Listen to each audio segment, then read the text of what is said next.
how much evolution are we going to have to do to get to where they're at? We just need to stay on the path. We're on the same path. We are Good. absolutely on the same path. Like when you walk into it, I mean, I think one of the only differences why it looks like it's so much further advanced Mm-hmm. is because people stay together. And in construction, Jesse, we're constantly mixing up the family. That is my buddy, Mr. Felipe Engineer Manriquez. Y'all probably recognize his voice. And for those of you catching this on YouTube, probably recognize that handsome face from the collabo sessions that he and I did on the Lean Builder. Well, this time we get a little more personal with Mr. Felipe.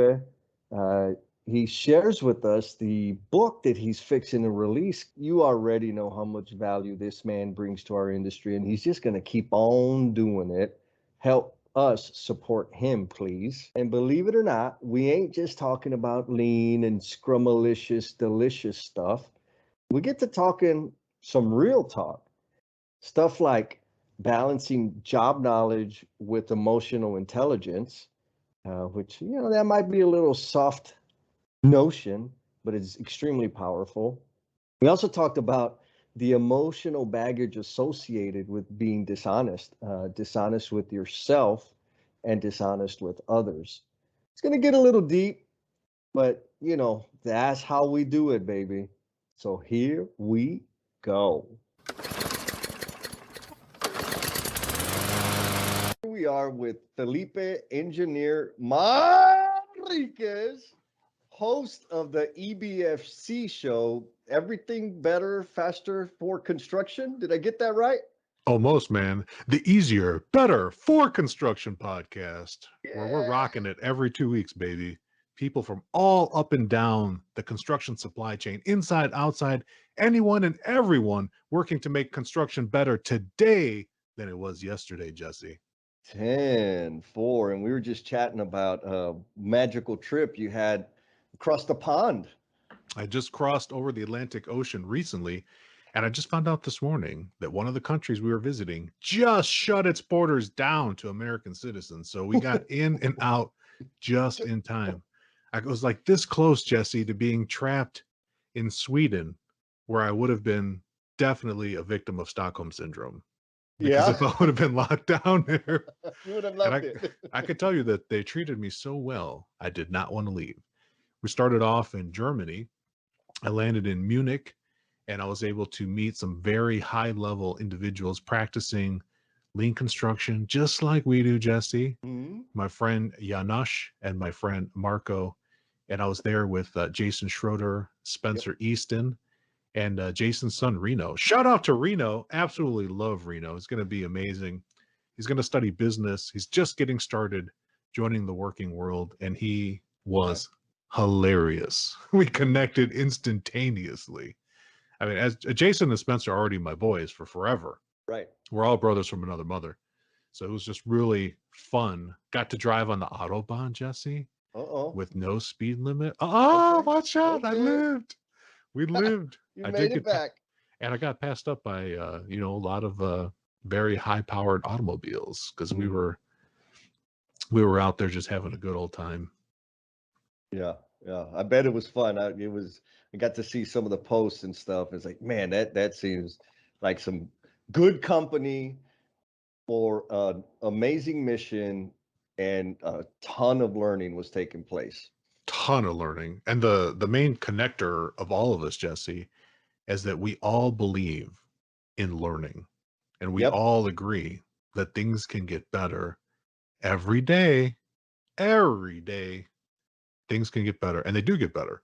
And Yes. so like-minded individuals working together now with technology, Jesse, we can cross borders, time zones. It's no problem. As my friend Yanash always says, this is no problem. We can solve anything. We got it, baby. Yeah. And I And got everybody, oh, go ahead, Jesse. Go ahead. no, just everybody, the group that you went with, they're kind of aligned with the title of the easier, better, faster for construction idea, huh? Easier, better for construction. Absolutely. Mm. Absolutely, Jesse. It's everyone's aligned, and there are open invitations to our friends to join the podcast, and some of those will be coming out this year and next. There'll be Nice. many opportunities. And there's also, like, I want to just preview, there are some connections to these high level players working in industry in general contracting, the owner side, industrial construction, other construction, and even BMW Ooh. car assembly and production. I got to Mhm. tour the BMW production line behind the scenes in Munich, and I got to see exactly how they are employing lean every single day. Oh man, I bet Oh, it was sexy, huh? oh my God, I was in heaven. I told my friends at BMW, I said, now I have to say at Toyota and BMW. Oh, oh. It's so how big of a gap is there between our industry and that what's the word? How much evolution are we going to have to do to get to where they're at? Um, we just need to stay on the path. We're on the same path. We are Good. absolutely on the same path. Like when you walk into it, I mean, I think one of the only differences why it looks like it's so much further advanced Mm-hmm. is because people stay together. And Mm. Mm. in We're construction, Jesse, we're constantly mixing up the family. Like yes. we come together for a project, for on average projects of the types of companies that we work at, a typical job is about 2 years. So Yep. every 2 years, we're making new families and breaking it up. We're breaking Mm. up those project teams that don't get to stay together Yep. for a lot of different reasons. Whereas in manufacturing, people are way more stable and they get Yeah. to stay together. And if you're going to make a career out of something, you want to make a good go at it. And so there's Yes. a massive incentive for personal, intrinsic, and extrinsic reasons to make it amazing. So Yes. they're going to be further ahead whenever you drop in. And I recommend to anybody that gets the chance to tour a lean production facility of any kind whatsoever, be it construction or manufacturing, take advantage and go see it because Yes. it's going to shift your mind from what you Absolutely. think is possible to new possibilities. And that's what Mm. happened to me. Like I saw things, Jesse, that, I've read about it in books, seen videos. And when you're in the space, Yes. surrounded by the people doing it, and you just feel it, like Yes. we were inside this one part where there's a lot of welding machines. And I'm standing and I just turn my head just like this much, Jesse. Watch my head, Mm. this much. Yep. And I Yep. was like, oh my God. Oh my God, there's the supermarket. There's Yep. the supermarket that I've read about in John Shook's book, Managing Mm-hmm. to Learn and Learning to See with Mike Rother. I'm like, there it is. That's the supermarket. And I asked our guide, I said, is that the supermarket for all the parts that people need in this area? And he's like, yes, it is, with a big smile. Yeah. Yep. Like these concepts work. And we can use supermarket concepts even in construction. We've done that. Right. I've done that with teams and parking structures. And just having that little idea of like, if I could go someplace and get what I need and it's replenished in a certain way that feeds what we're doing, putting work in place, that's been multi-million dollar impact on projects Yeah. in construction. So these ideas in manufacturing 100% carry over into what we do every day, Jesse. So there is hope for us.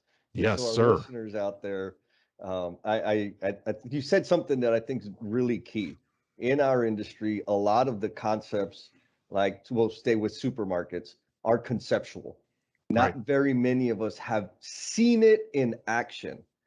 And when you see it, is so two things. When I've toured manufacturing facilities, they're on their lean path is one, you can see it and it's directly in front of you and it's in order. It's like, holy, this is it. This is the whole thing that I've been trying to understand and wrap my head around. Right.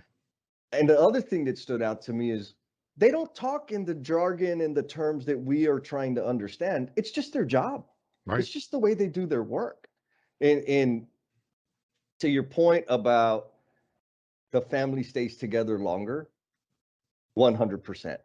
The work is the work, but when people come in and come out, we got to realign, we got to build relationships, we got to establish trust, we got to establish communication expectations, and that takes a long time. Does. But And what are we're the going to get people there. we visited? I went to go visit Marco at Weisenbergerbau in Karlsruhe, Germany, which is not close to Munich at all. Okay. It's a long drive. Okay. And I wish I could remember better, but I think I was averaging like 5 hours of sleep a night because I was waking up so excited every day I couldn't sleep. Yeah. Plus the jet lag of being on the Yep. other side of the Yep. planet. And I kept asking. Marco was just full transparency, completely wide open. They're a general contractor doing residential construction in that part of Germany, and which is basically the southwestern part of Germany, and they're moving north up, and then they're going to move towards the center and then to the east, and they're growing because of what they've been doing with lean construction, Mm-hmm. and they have buy-in from the executives, and they have people on the front lines, and they have people supporting the learning, the coaching, the experiments all over the company Mm. with subcontractors, trade partners, and they said trade partners just like we say trade partners. Yep. Yep. And it's taken time. It's taken Mm. time. Like we looked in awe.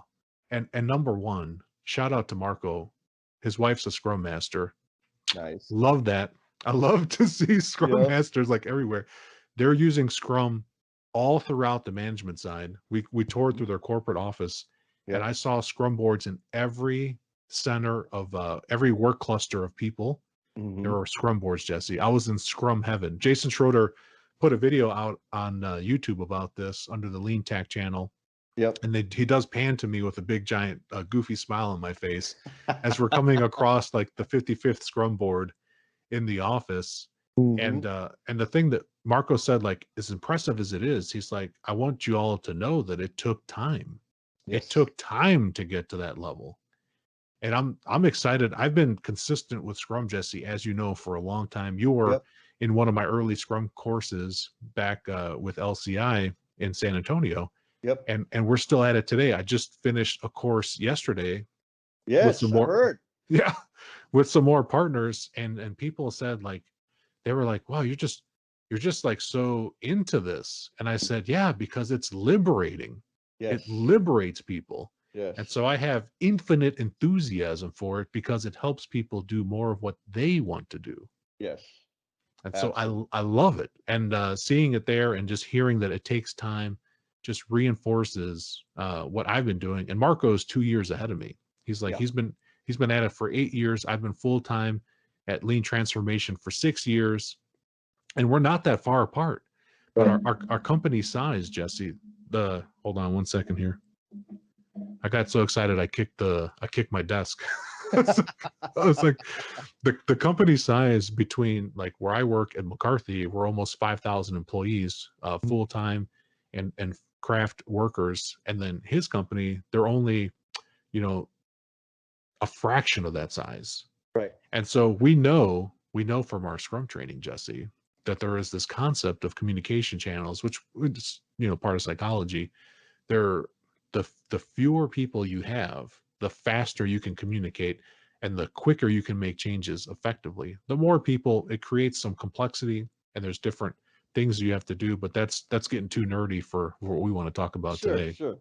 But But if you're out there listening, learning to Missteps family, it's just like your own family. If you're in a family of two, it's very easy for both of you to get on the same page, versus being in like my family on my dad's side. It's I can't. There's probably like 12 Felipes just in the Felipe name. So for all of us to get on the same page, plus all the cousins, aunts, and uncles, brothers and different family, it takes longer to get on the same page because you have to have more conversations and experiences together. Because I can yes. tell you, Jesse, I could tell you how awesome Scrum is, but until you experience it with me, it's Yes. not the same. Yes. Agreed. So I'm going to give it another shot because I screwed up the name of your show twice already. So let's see.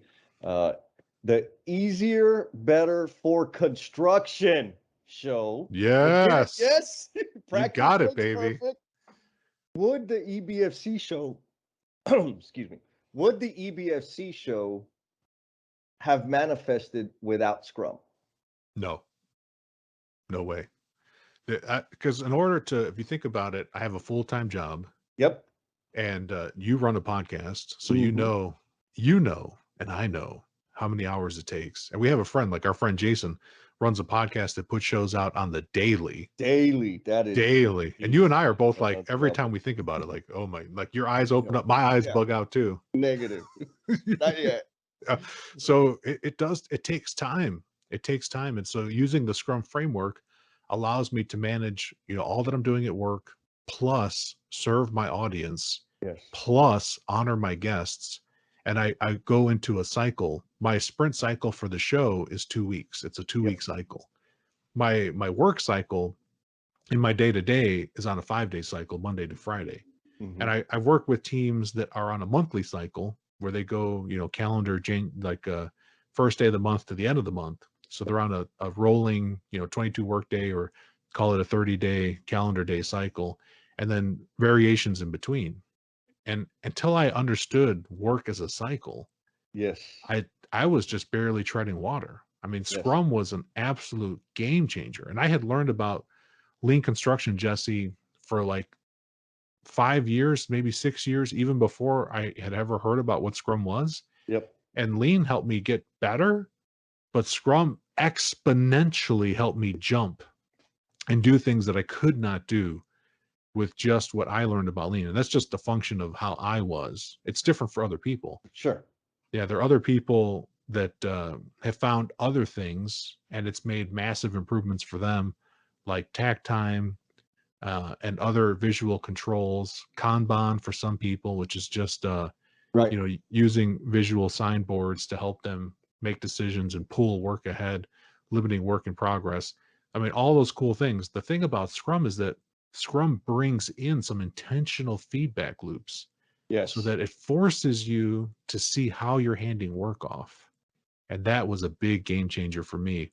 That allowed me to, because I had known what waste was. I knew about Right. the eight wastes, but once I saw from the customer's perspective of the people receiving my work, Jesse, totally changed where I put my time and energy, made me much more effective, Yep. and allowed me to do other things like start a podcast, serve Yep. on multiple boards, get involved in other companies outside of McCarthy, volunteer my time at organizations like the Lean Construction Institute, the Construction Industry Institute, and some universities. So Right. all of those things happened because of how I manage myself through flow with delivering value, not by keeping myself busy. Mm. What our friend in Sweden, Nicholas Modig, calls the efficiency paradox. Mm. So balancing flow with resource efficiency. Yeah. And it is a balance.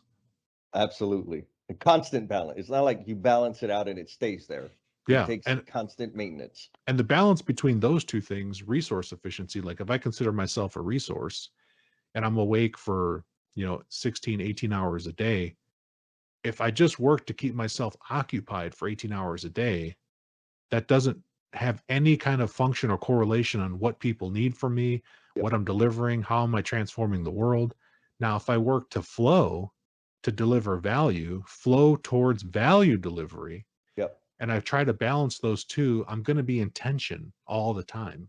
Right. I'm going to be in tension with being in a state of flow and then also utilizing myself. And so that when I say putting those two in balance, I'm creating tension like a bow and arrow pulling on a string. And it's creating a lot of potential. And as I let that go and put forward value delivery, it's constantly like a reinforcing cycle of more amazing and fun life. As Yes, you know, Jesse, sir. I you've never do. talked to me and I've been like in a bad mood or having a bad day. Right. I'm always like energy 11, baby. Yeah, man. That's the only way to be. But you got to figure out how to get there.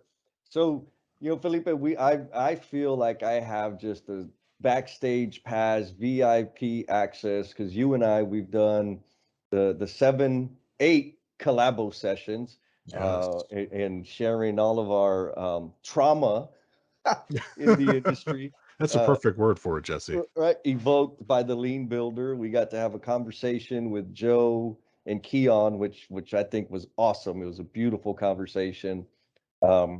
We collaborated on the construction change makers live stream uh, deals that you've had out on YouTube. And we'll be We, doing more of those, Jesse. I just got 2 times Adam Hoots this week. It said it's time for another one. So it's there'll be more. time. There are more coming. Yeah, beautiful. And that inspired me to go out on the live stream edge myself. We did one a few weeks back on Gamma-based improvement, and I'm fixing to do one with Miss Jennifer Lacey Nice. on 5S in relationships. Oh, look at you. Oh, watch out. We start next Saturday, um, 8 a.m. Central, and we'll be going on every other Saturday. And to your point, when I took the Scrum class with you here in San Antonio, I'm like, because I was trying to do like apply some of the last planner stuff to my life. And Yes. it translated, but it wasn't as fluid. And then, had been introduced to personal Kanban, and same thing. It's like, okay, I get it, but the feedback loop was Right. it was just what absent. Um, and when I got introduced to Scrum in that class, I was like, okay, this is exactly this is the framework that's going to help me. And I'm following in your shadow. So it's awesome because I get to learn from you, and you've been very gracious in sharing your knowledge with me and coaching me through some stuff. I've been able to incorporate all these other things, right? Serve my community, be a Right. better brother, be a better son.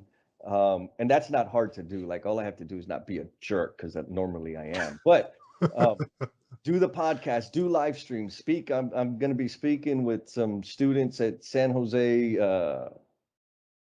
from San Jose University. Oh, I Uh, know that. I know the group, the You know what I'm talking AGC about? student chapter. Yes, Oh, you yeah. got it. The AGC student chapter. And so all these other things that I used to have to say no to, or be stressed to the kilt because I did want to offer or provide value, but because I was so busy, I couldn't, or it was not a entirely pleasurable existence.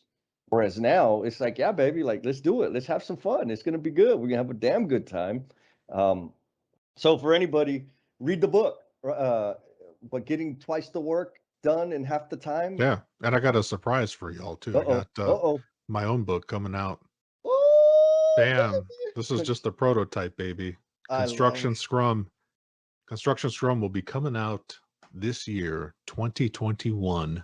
Boom. It's going to be phenomenal. And we've got a ton of free stuff. If you want to learn more about Scrum, visit the ebfcshow.com. There is a blog on Mm-hmm. my site. I borrowed inspiration from you, Jesse, and started Uh-oh. blogging. Uh-oh. Watch out, baby. Come on. And so I've got a few articles on things that have been very beneficial to me, such as Scrum. There are some videos there as well. The live streams that Jesse mentioned are all on that website. So you just click on the top header for live stream, and you can watch Jesse and I getting after it, talking about different concepts, as well as with other change makers.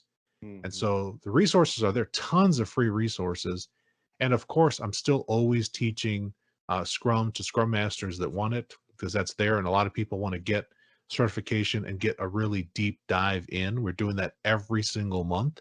And Nice. so that's open to anybody. And Lost you. Okay, you're back. oh, you lost me for a second? Yeah, you said it's open to everybody, and then it Yeah. stopped. Here, I'll go again. At www.theebfcshow.com, or you can just punch in your favorite browser, theebfcshow.com, ebfcshow.com. You'll find free resources on the blog, things that have served me well, Jesse, such as Scrum, Mm, A3 thinking, and more lean concepts. I've got useful articles and some how-tos there. And every single month, I'm teaching future Scrum Masters how to use Scrum at a high level with lean. Compliments of Scrum Inc. I am a Scrum Inc. approved instructor for Scrum Masters and product owners. So we nice. do teach both. Right now we've got Scrum Master courses every single month. So check that out on the site. Tons of information there to learn more, as well as free resources. It's always there for free. Yep. Just use some curiosity, cuddle up with your favorite beverage. Mine is coffee. I like it black. Yep. And then read on, watch some videos, get inspired, and start trying it out. And Jesse, just like you, I'm always available to people that have questions. I even had a partner in Florida, and I call everybody who works in the construction industry a partner because Mm-hmm. we're all in the same industry together. Jesse, did you know that 1 out of 6 people working today in the world work in construction? I did not know. One out of Nice. 6. So we have a massive worldwide construction family. And family, if you're out there and you need some time, hit me up on LinkedIn. I'm more Yep. than happy to connect, answer a quick question. We can jump on the phone or exchange emails. And you don't need to reinvent the wheel by yourself. I have benefited tremendously from some powerful mentors that have just been so giving with their time. And it's had such a massive impact on me. I'm doing the same thing, taking a page out of my mentors' books and sharing with everyone that I can. Anyone that's curious, drop me a line. Let's get crazy and do something. Tenfold. Well, I think it can be said that we are lean fanatics and we want to help the industry. And most of the people that know us know all about that. Yes. And so, but we're also kind of human beings on the side also. And so with that, behind the lean stuff, I want to help people understand, give them a glimpse into get to know you. Oh, you want to peel back the curtain? I want to peel back some of that curtain, baby. Um, and so, what what should people know about you, Felipe? I mean, we talked about the lean, we talked about the scrum. Uh, what else? Yeah, I think people should know that I grew up in a blue collar family back in the beautiful Chicago, Illinois. And depending on what time of day you hit me on, I pronounce that word differently. Okay. And I'm actually ESL.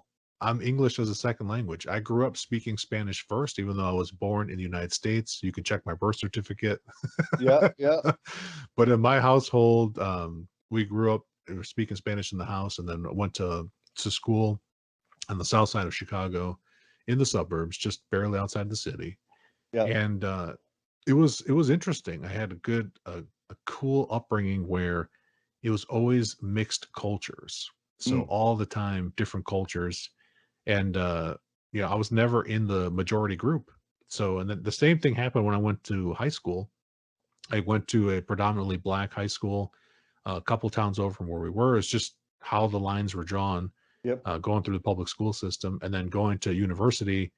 I went to the University of Illinois at Chicago, and I studied first computer engineering. Jesse, did you know Ah, that? I did not know that. Are you Okay. surprised now, like how nerdy I am with the tech? I'm not surprised at Yeah, all. yeah. I built my first computer when I was 14 years old from scratch, Hmm. and I've just loved playing with tech all the time. Even though I am, as Jesse knows, a post-it note fanatic, I always have the notes ready on How the about ready. these? You got to try these out. Ooh, Dry those are pretty. erase post-it notes.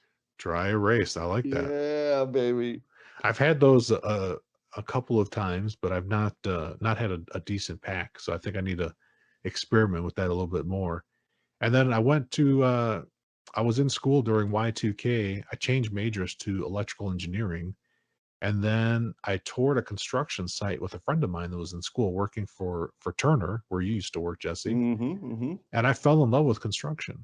And Ah, I got a job there, and I worked in construction and have been for over 2 decades. But my parents were, not college educated. All of mm, my On my dad's side, most of my aunts and uncles all went to university, and we've got, we've got nurses, teachers, all kinds of professionals. And on my mom's side of the family, we've got people also working in the construction industry. We've got musicians. I mean, we've got all kinds of people in the family doing all kinds of different things. Even some politicians, Jesse. uh-oh, watch out. I know it. Even some politicians, and it's been amazing. And on my wife's family, some professors and other teachers, and all the mix of everything. And so it's been a blessing to have so many different people in the family for inspiration growing up. And Yeah. we just kept I luckily, my wife, amazing human being, my best friend, was incredibly supportive of all the things I like to try, because I do like to try things, and Yeah. I tend towards following my passion, as you know, Jesse. Mm-hmm. So people that don't know me, until you get to know me, you'll realize that yes, it's true. I do follow my passions daily, Mm-hmm. and that's been incredible. I think one of the things, aside from that background growing up in the South Side, and I lived and worked in Chicago in construction for a while before coming to California in the late 2000, I think it was 2008, 2009. It's getting so far away, Jesse. It's hard to remember exactly Yeah. which year it Yeah. was. you know, I lived in Southern California for a while, and now we're just north of Sacramento, a beautiful area here where I tell everybody it's the land of lean honey, Yeah. because it's just flowing. I think it's really flowing out from Berkeley, California, Jesse, believe it Yeah. or not. Yep. There is a lot of cool stuff coming out of Berkeley, University of California, Berkeley, that's influencing lean thinkers worldwide. Mm-hmm. And so, people, I didn't even know what lean was Yeah. until I was halfway through my career. I was all 100% traditional, working in construction on the project management side. I've been a superintendent before on high-rise construction in Chicago. I've been a cost engineer. I've been a field engineer. I've been in many different roles inside of the industry. And I've even gone and gotten my advanced degree, my MBA, and now I'm getting some peer pressure from some of my friends over across the Atlantic to get my PhD in Scrum, which I was just Okay. like, it sounds so amazing, Jesse. Yeah. Doesn't it Well, sound amazing? it does, and I imagine you've got plenty of case studies, firsthand experience that you would be, whatever your dissertation would bring tremendous value and Yeah. real observations contextualized to our industry, Oh, and the funny thing which, is, Jesse, like in my company, I've been accused of being too academic. mm-hmm, Now, when I work with project teams, because that's what I do day in and day out, I work right, with primarily with project teams and support on how the business works. But I can connect instantaneously with people at the front, right, right at the front line. And we even did this. We got tested. Jason and I got tested in Germany. We got to tour behind the scenes with a general contractor, and we instantaneously connected with frontline workers. yeah, And that's like, I think that's a testament, because Jason, like myself, we've worked in so many different parts of the industry. yeah, I don't lose touch with where the value is created, yeah, even though I love to learn and I like school and I like training myself and learning all the time. That everybody else isn't that way. And, right, and you don't have to go to school to learn these concepts. You can right, learn them on the job right where you're at. You can watch a YouTube video. You could be listening to this podcast, and you can get yes, inspired and go try and do something that changes your whole trajectory. yeah. So let's lower the bar. There's no pressure to have to do all these other things. I'm just following what I love to do, and I understand that the paths are different for everybody. Yeah. Totally understand that. Here's my hypothesis, Felipe. You mentioned that you were an ESL learner, and in overcoming that or working through that helps you maintain an empathy for other people that are learning from different backgrounds. And so on that note, what was it like? Do you remember, can you describe what it was like going through that transition? Oh yeah. I mean, when I was in the house, when you're a kid and you just grow up in your family, you don't know what the outside world's like. Mhm. When I went to school, Jesse, I wasn't a straight A student through elementary school. Okay. And even through junior high, I was kind of like I wasn't a bad kid, but I definitely had seen the principal's office more than a handful of times.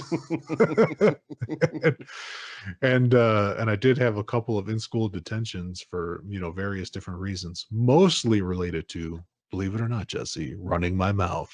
I'm Can you so believe it? surprised. So So surprised. shocking.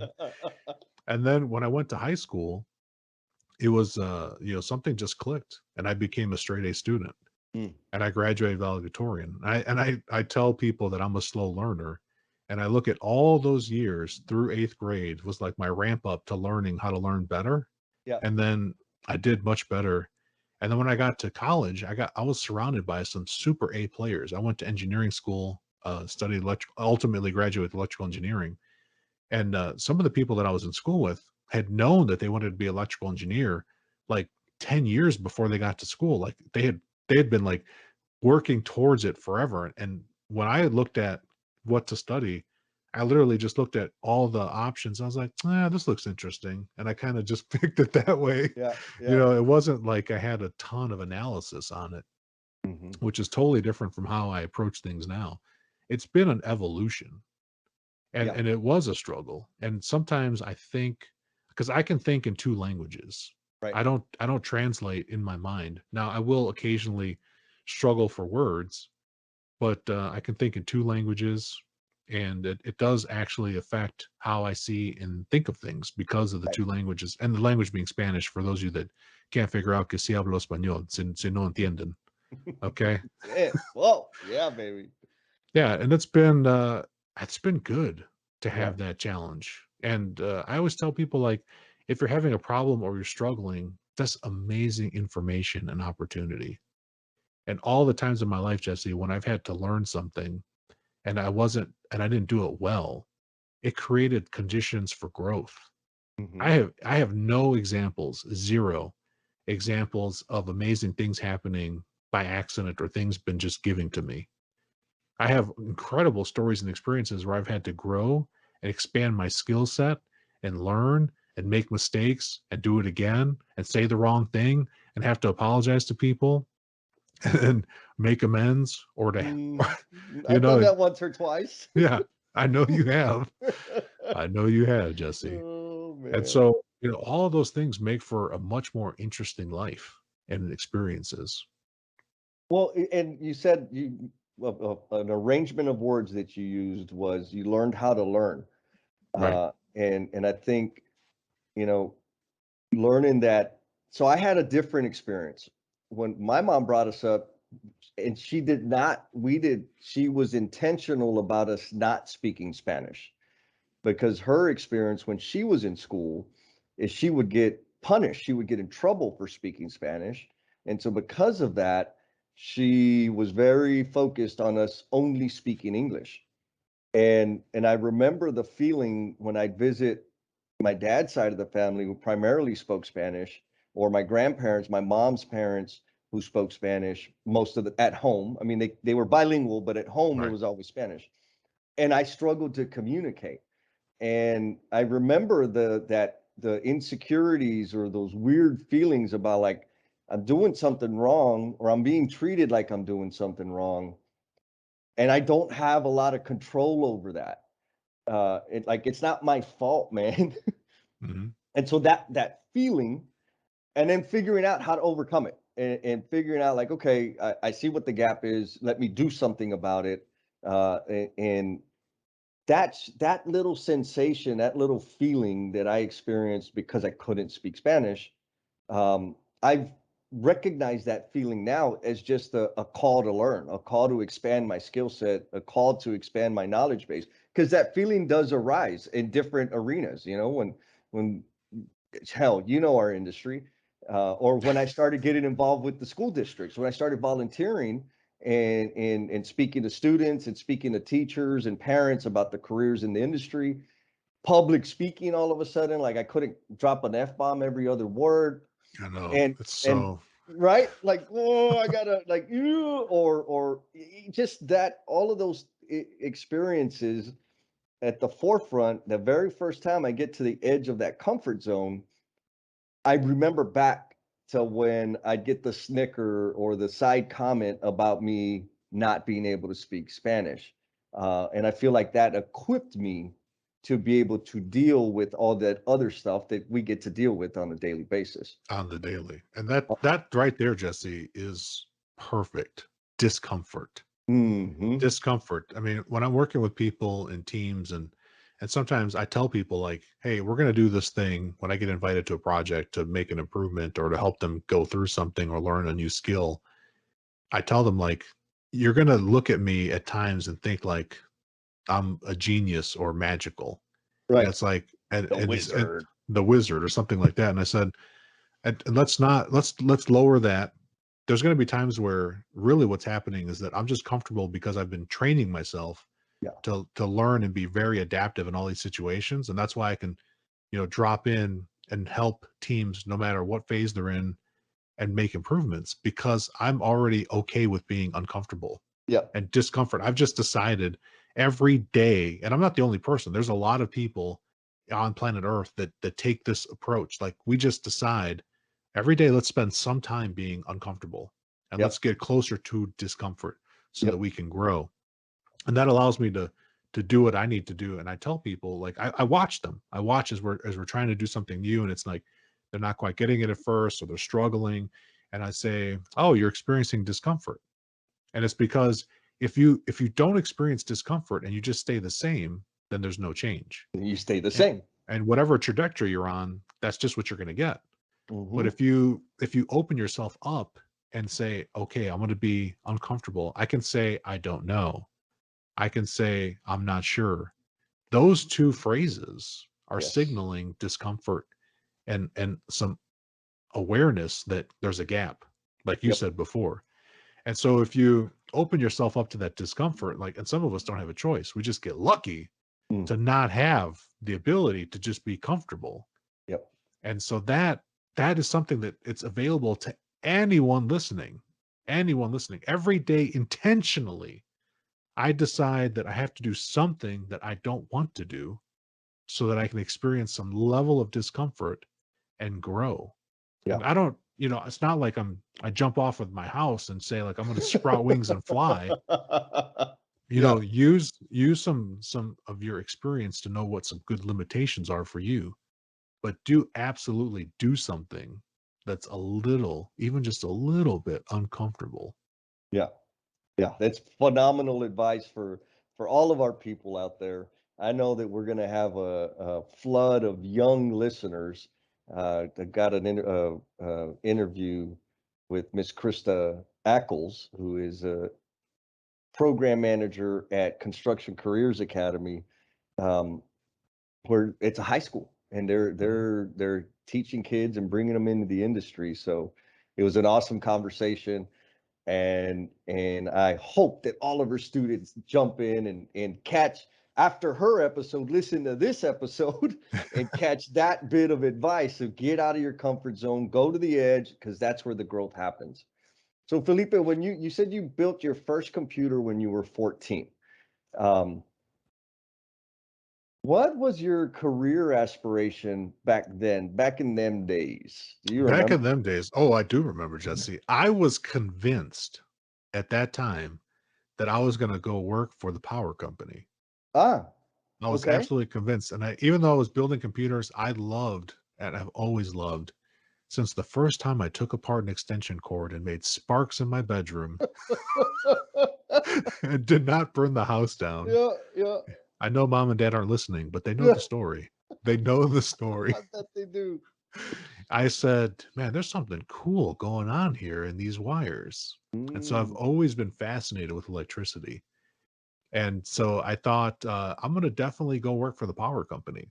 And when I went to school, even as a computer engineer, I thought there would be a way for me to make that happen. right. And it just never happened. Like every time we had to take courses, the power company courses, like where I grew up in Chicago, Commonwealth Edison is a very big company there, and they're one of the largest employers of people getting that type of training at the time, electrical engineers and that sort. I did not get the right courses to get in. And it Ah, just, I didn't have there were like different ways to register, and the circumstances just didn't allow for it. So what mm, ended up happening to me is I ended up taking a lot of courses on control systems, feedback loops, even some industrial engineering, which yep. is one of the foundations for good lean Hmm. thinking. Hello. Yes, yes, yes. And different things like that, communication theory, signal theory for electrical systems. And so all of those things, shifted me towards something else. And then when I went into construction, so I really got out of school, went straight to construction. I was always gravitating towards the mechanical, electrical, plumbing trades because it was closer to what I was used to. Mm-hmm. But it, again, circumstances on the first job, Jesse, they're like, all you're gonna do is close this punch list out.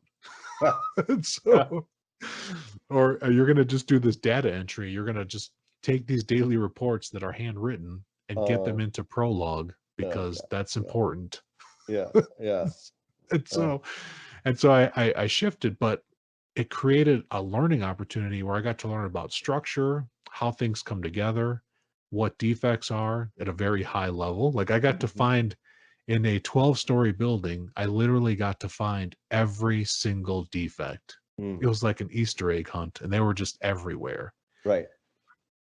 But it taught me how to, working with the foreman, to close the issues out and make the corrections. It taught me how things actually come together and fit, Yeah. which is something I did not learn in school, but I learned it on the job. And then, like 2 years later, Jesse, people started guessing. I would make people guess what I learned, guess what I went to school for. Because when Mm-hmm. you're young, people like to say what you go to school for.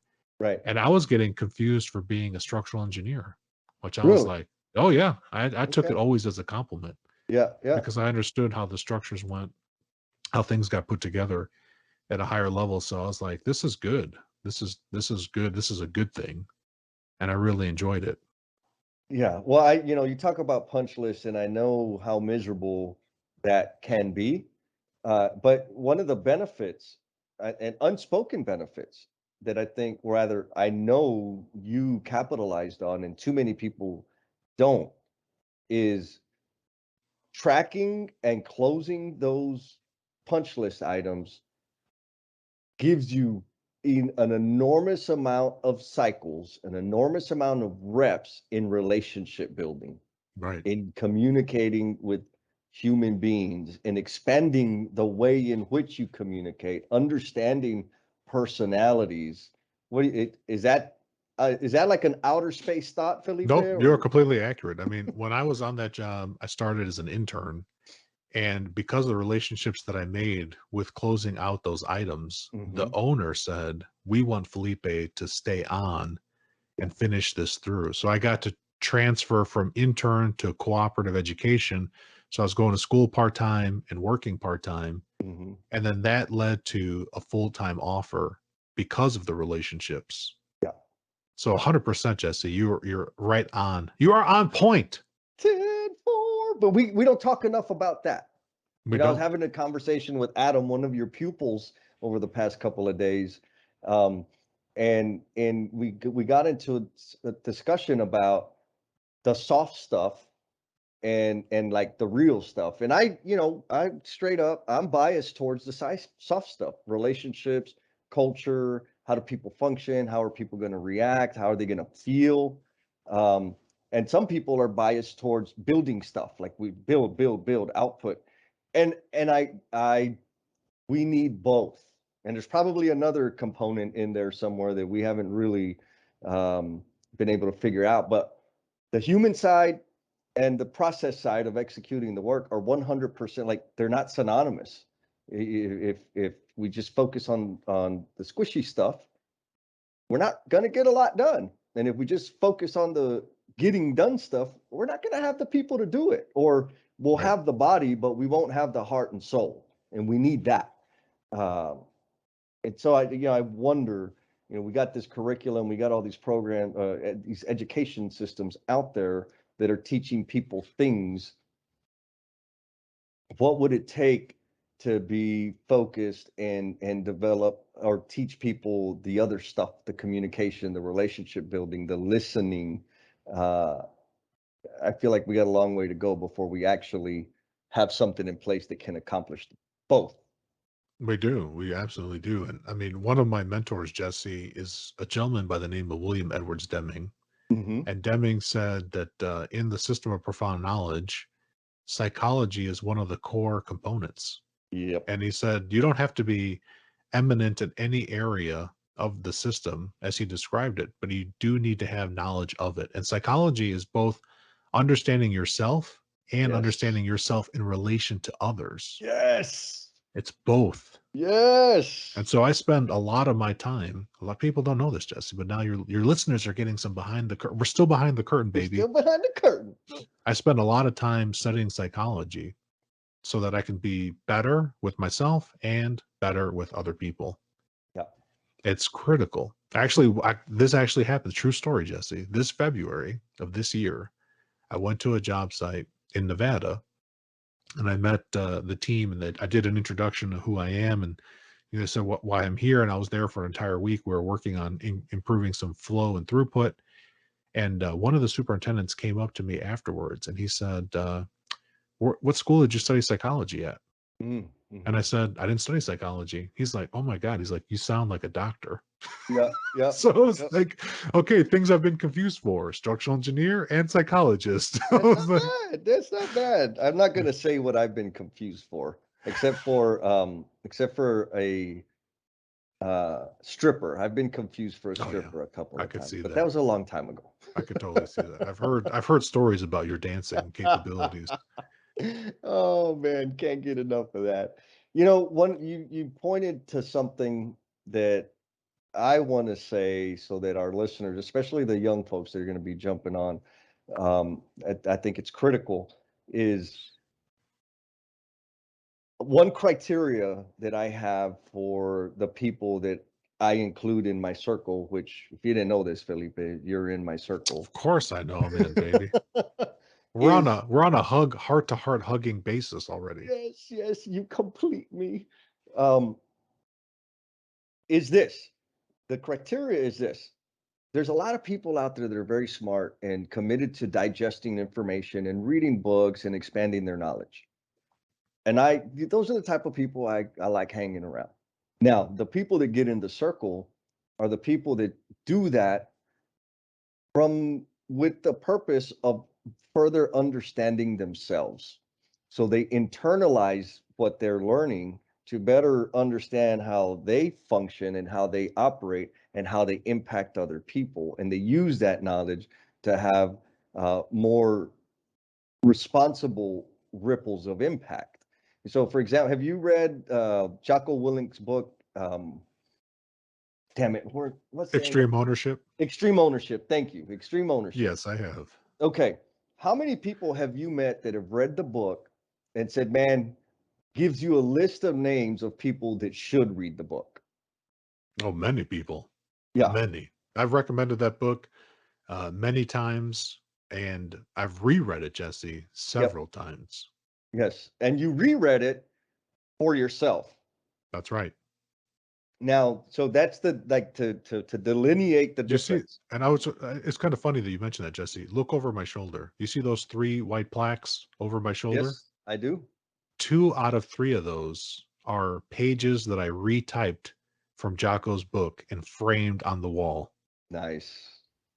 Nice. So some stuff that you adhere to and is part of just your diet of existing. I come in here and I look at those and I reread. Those were like things that really stood out. Like when Jocko talks about standards in particular, that's one of them. Hmm. One of them is his phrase on standards, and he says that standards are not what you preach, they are what you tolerate.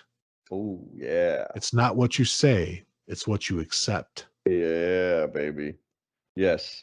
And so that is evidence, Felipe, that you read it and you internalized the message, the principle, the thought, the idea to help you function at a higher level. Where a lot of people will read the book and not internalize anything. And they'll say, this information this person needs. So they deflect Oh my ownership. gosh. Yeah. They deflect ownership and say, if everybody else would read this book, things would be better for me. Like, no, Yeah. fool. Like, you gotta do it. It's about you, man. Yeah. And I love people, if you're listening, Jocko has a podcast that's phenomenal. Oh yeah. And I listen to it all the time. I mean, that's why I keep the microphone right here in my face, because you got to get after it, baby. Mhm. I love it. Those guys they're amazing. They were part of the several people out there that helped me get the courage up to start the podcast. I Uh, love, and let's give a shout out to Echo Charles, who's Echo Jocko. Charles. Yep. Echo Charles. We love you, Echo Charles. Yes, yes. And when I started watching their YouTube stuff, I was like, holy moly, that dude's a beast. Like he's a Yeah. monster. But his personality, just hearing him, he doesn't sound like a Oh big, yeah. giant, super ripped beast animal, you know? You feel like son of a gun. I know Okay. Echo Charles has biceps that are like the size of my head. Yes, yes. Oh And of man. course Jocko does as well. I mean, they Oh get yeah. after it. Jocko's always, I mean, he says his motivation every day is that he's training himself to be ready because he knows that somewhere his enemy is training and he will not let his enemy overtake him. Yes. Yes. You got to be prepared. And you don't Always prepare ready. it. You can't prepare at the last minute. You got to prepare every single damn day.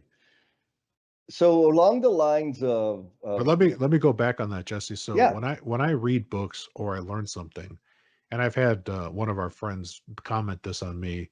She says that every time I talk to you, because we don't talk all the time, she's like, every time I talk to you, you're like jumped in what you've done. And I said, mm, yes, because everything I learn, I test it right away.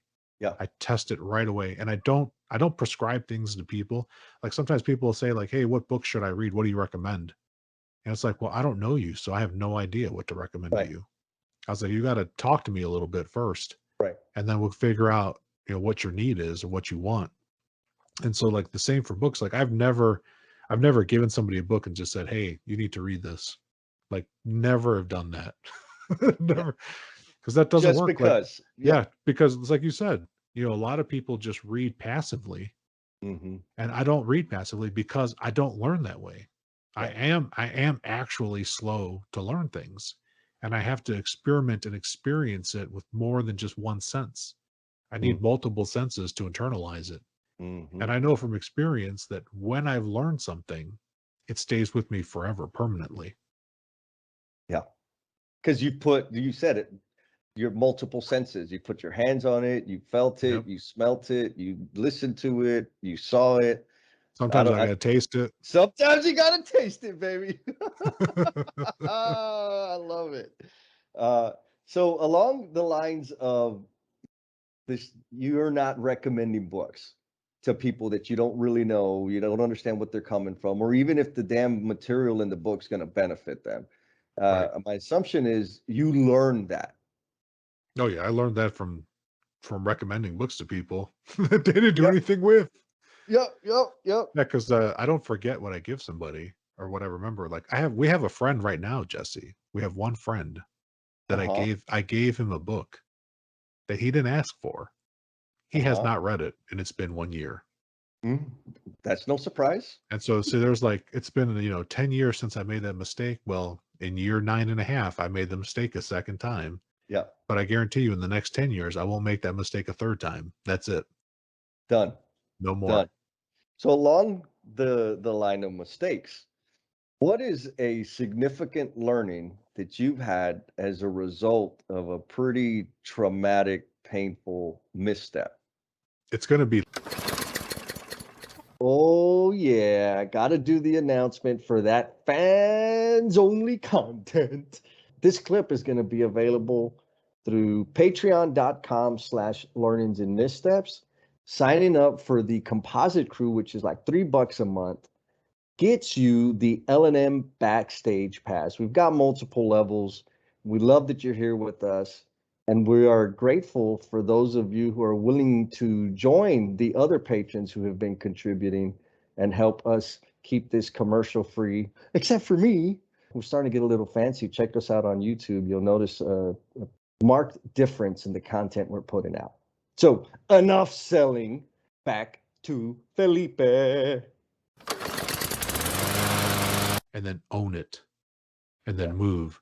And so I have that lesson of my 2 years lost due to my own poor decision making that helps me reinforce why I would rather be uncomfortable and honest than to have temporary comfort, dishonesty, and lose more time. I am no longer willing to lose time, Jesse. Mm-hmm. Can't. You ain't gonna get it back. That's a phenomenal lesson that I think is gonna provide a lot of value to a lot of people. Uh, you got to get there. It's liberating. Um, it's humbling. It makes us better people. Uh, And so, in terms of better people, you're a pretty damn good person, Felipe. Oh, thank you, Jesse. I Yeah, appreciate that. yeah, man. Uh, what footprint do you intend to leave? Oh, the heart. We got the That's my little, hearts. got the little heart, baby. What footprint do you intend to leave on the world? My intention for the world, Jesse, is that people recognize, and I'm helping to make that a possibility because it's not always obvious, that people recognize that the life you live right now is nothing more than a series of choices. And I want people to see that you can change those choices any day, at any time, no matter what. You are not stuck in your circumstances. You are bigger than that. So it's my mission, Jesse, to put forward to the world, just like my shirt says here, where I got my master's, we have a bright future.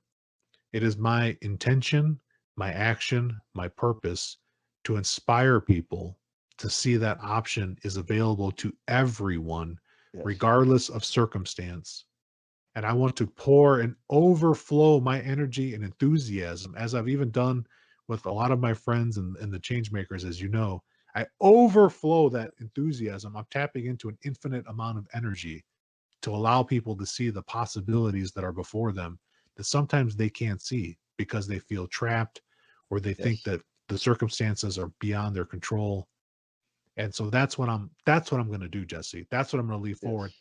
And I don't care if people remember my name or if they remember the right what the EBFC show stands for. That doesn't matter to me. Yeah. What Yeah. matters is that in every single interaction with every person that I meet, whether they it's direct or indirect, that give them the spark to see that there is an option to change their circumstances and to have an amazing and incredible life that they wake up excited for every single day. That's what I'm working towards, my friend. That's going to be my legacy. And I want to see that just cascading through. That's why I'm using technology, media, and all of my relationships to serve that purpose so that people out there listening, if you're listening out there, people, this energy is for you. I'm pushing Mm. it out there right through the microphone, through the camera. I want you to know that you can have an amazing life. It's ready for you. And it's just a matter of making one decision and then another and then another. And then you wake up exuberant, joyful, happy, excited every day, all the time. Jesse, somebody hit me up yesterday. We got on a call, camera on, and I was smiling and I was listening to some music, and the person made a comment on, "Boy, you are just always happy." And I said, "Yes, yes, I am, because I'm alive right now. And so long as I'm alive, I'm going to tap into that infinite energy and overflow it into everybody that I interact with." And that's what I'm going to do. That's my choice, and that's what I'm doing. Boom. And you're doing it. I've been around you long enough to see you just steadily doing it. You know, it reminds me of uh, uh, uh, a quote or a excerpt from Viktor Frankl's book, Man's Search for Meaning, that totally transformed my life. Um, and I'm gonna jack it up. So, Go ahead. but I read it it's too. I'll help you. right. So he taught he the statement that just got stamped in my brain, or the idea that got stamped in my brain, was there's a space between stimulus and response. And within that space lies our power to choose. Then he goes on to say, when we start choosing and recognize that that space exists, it becomes bigger and bigger and bigger. So when I have those major life pains that we all have, Yes. the pause to reflect and think about how will I respond has transformed my life entirely. And I think your energy just adds to that, right? Makes it like, yes, like that's where I want to be. That's where we want to be. We want to be having fun, and we have complete power over it. So Felipe, however I can help you in that mission, let me know, my man, because I want to contribute. I will. I'll keep calling on you, Jesse. You have been a friend, a confidant, and a fellow change maker. We need more change makers in the world. So I thank you for all the things you've done for me. You are helping me, and I will continue to call on you. 10 So boy. we got lots of work to do, Jesse. We certainly do, my man, and I'm happy we're doing it together. So was there anything that you really wanted to talk about that we missed? I mean, we talked about Scrum for like 10 minutes, so that was at least. People are going to be shocked Yeah. that we talked about Scrum, Felipe. I think the other thing I want to share, Jesse, to close it out is that, you know, the person you're listening to now is not I wasn't just like poof and I came into existence. This has been a journey that's still ongoing. Yep. And I'm still learning and growing, and I've benefited, I mean, beyond words. I have benefited from amazing human beings in my life, both living and not. You know, through the power of books and other media, I've been able to learn from people spanning time. And I think all of us in the human family, we're all in the same family, all on planet Earth. We can learn from each other. We have an infinite amount of resources at our disposal, especially now in these times. And I know it's not always positive out there. We've got a worldwide pandemic. People have died. I've lost family members. Everyone listening has known somebody that's been impacted by COVID. And these times are very difficult. And I want everyone listening to know that you're not alone. We're out here together. We're all part of the same family. And there are people that care whether you know them or not. There are strangers that care about you, even if you don't know them. You care. If you hear my voice, you can hear that I care about you. I need all of my people, all human beings listening, to remember that we're all interconnected. And that's the one thing I want to share. And I just even talked about this with my parents last night. And my mother said, she's like, I can feel it even though you're 3,000 miles away. And I said, every day you should feel it. We're all connected. And I love that. It's amazing. This experience that we have called living, Jesse, it's incredible. And words, even the words I'm using now, don't do it justice for how amazing and how much of a gift it is. There was a philosopher that lived some years ago, Jesse, and he said that he used to look out into the night sky, and he was like camping or something. He was far from civilization, and he saw all the stars shining. And he said it was like looking at a fireworks show that's on every single night, no matter where you are on planet Earth. Life is a celebration. Let's enjoy it. Let's live it. Let's celebrate. So that's just the last thing I want to leave people with. That's how I see it, Jesse. It's a celebration. Let's celebrate together. Find somebody to celebrate with, and let's have fun. Beautifully said. And we'll just let it end on that note.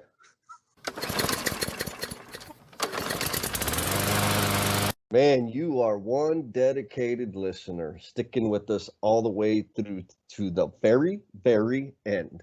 Please know that this podcast dies without you, and we invite you to share how the episode's impacting you, along with your thoughts, questions, and suggestions. You've been gracious with your time, so we added social media links in the show notes to make it super easy for you to connect with us. Be kind to yourself, stay cool, and we'll talk at you next time.